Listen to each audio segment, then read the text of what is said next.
আমরা জেলার বাইরে আমরা কাউকে দেব না।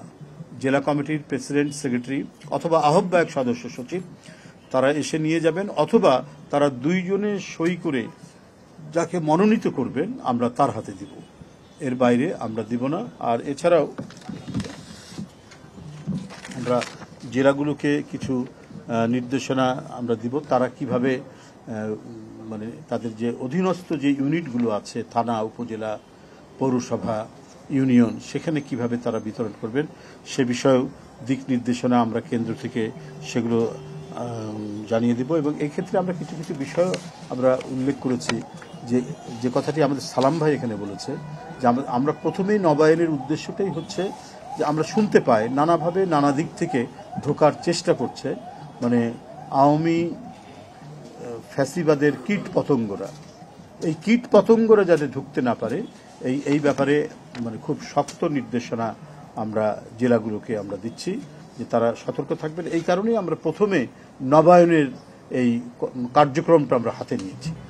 হ্যাঁ, আমরা এটা মানে প্রাইমারি মেম্বারশিপ ড্রাইভ যেটা, সেটাতে না গিয়ে আমরা নবায়নটা নিয়েছি। যারা আগে আছেন তারাই যেন সেখানে থাকেন। নিশ্চিন্তে খান স্বাস্থ্যকর অল টাইম পান, অল টাইম হেলদি লাইফ। যেমন ধরুন, যারা বিভিন্ন কারণে দল থেকে বহিষ্কার হয়েছেন বা অব্যাহতি পেয়েছেন, এরা কেউ নবায়ন করতে পারবে না, যদিও তাদের প্রাথমিক সদস্য পদ ছিল।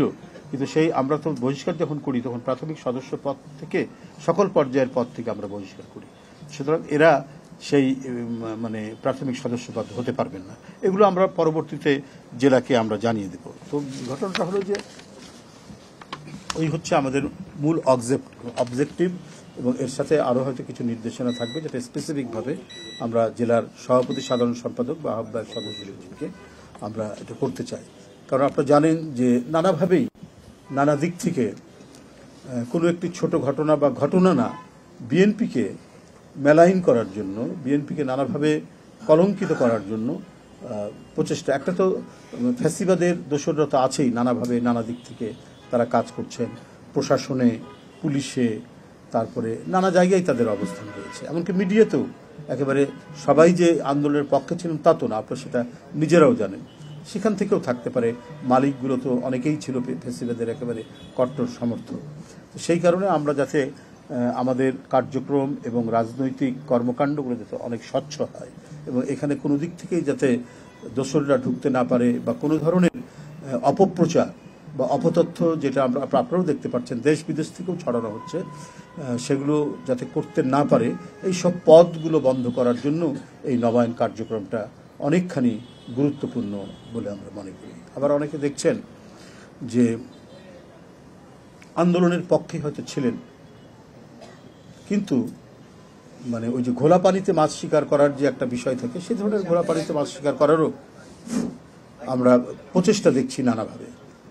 হাসিনার পতন হতে না হতেই সে পালিয়ে যাওয়ার সাথে সাথে আমরা নানা কথা শুনেছি, নানা ধরনের বক্তব্য আমরা পেয়েছি, যেটা অত্যন্ত অ্যালার্মিং। এবং সেগুলো কিন্তু আমরা যা বলছি সেটা কিন্তু আমাদের আমরা প্রতিক্রিয়া।